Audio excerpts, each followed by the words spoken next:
Hello and welcome to the Business Reporter Studios, where I'm joined by Professor Michael Find, a founder and chief scientist at Blue Yonder.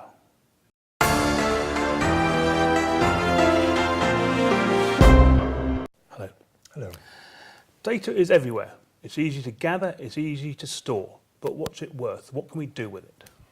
Yeah, as you said, data is everywhere now, and its hardware is cheap, so one tries to gather all data that one has. But volume of data, it's not a value in itself. One has to get insights out of the data, and that is exactly what we are doing with very scientific methods. So how can we really get use out of the data then?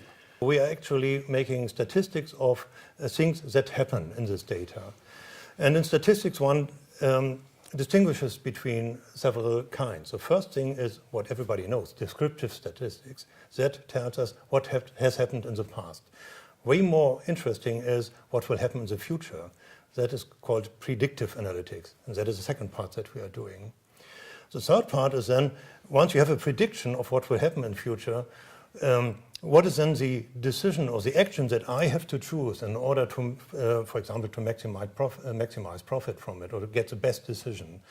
And so if a program also gives the recipe of how you should decide, that is then called prescriptive analytics. And the King's discipline then is all this can be automated. So what decisions can be automated?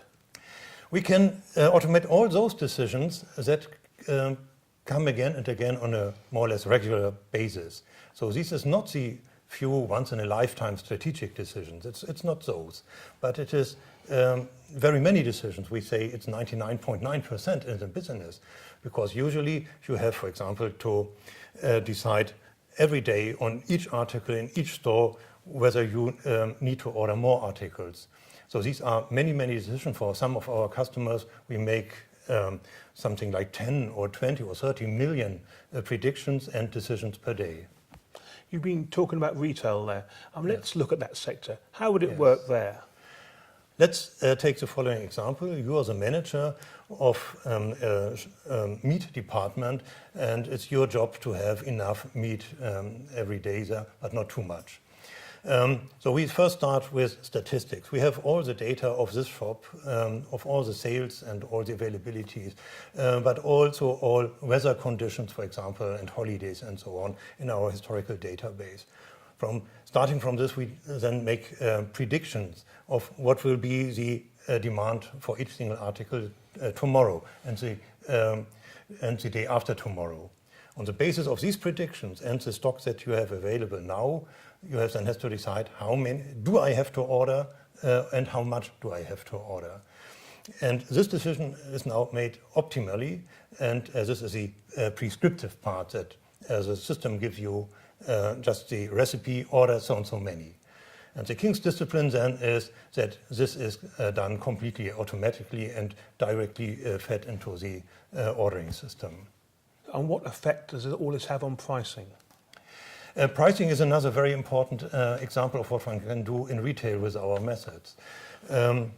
Again, from historical data, we can find out what is the price sensitivity for each article every day in each store, and so one can steer the price such that overall our strategic goals are met. And this can be, we want more market share, we want more turnover, and we want more profit. And we also may want to have more new customers and also less return rates, for example, in online shopping. Blue Yonder's got a very interesting connection with CERN. Can you tell me a bit about that, please? Yes.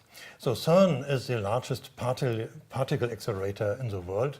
27 kilometers circumference, 100 meters underground in Geneva, and about 100,000 physicists from all over the world work there to find out what the world consists of in its tiniest part and which forces work there and so on. So actually the algorithm, the neural-based algorithm, which is the base of all what we are doing at Blue Yonder, I developed there because I'm originally a physics professor.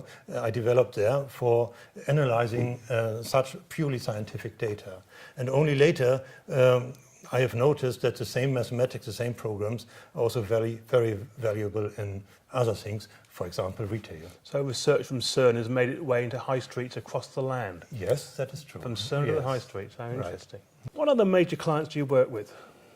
One of our major clients is Otto. Otto is the second largest distance seller in the world after Amazon. We do many things also order predictions for whole seasons, but for single days, pricing, and so on.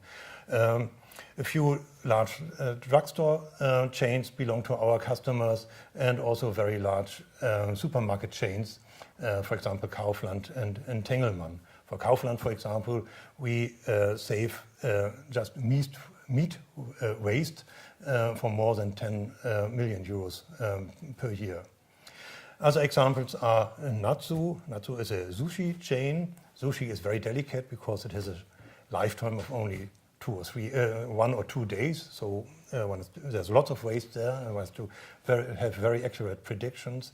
Or also here in the UK, Eat, where we make predictions of how many sandwiches will be sold tomorrow and in the near future. And how much money did you save them? We reduced the waste by about 14%, and 14% corresponds to 1.1 million sandwiches. That's a lot of sandwiches. That's right. Looking forward, Professor, what kind of trends do you see in the next few years, and how do you see the future of retail? I am very much convinced that these data-driven, objective mathematical methods will make its way. So still, it's not so easy for everybody to understand it, but we have seen that this brings so much advantage that I'm very sure that in 5 or 10 years, those who are not working with such methods will simply not exist anymore in the harsh competition. Professor, many thanks. Welcome.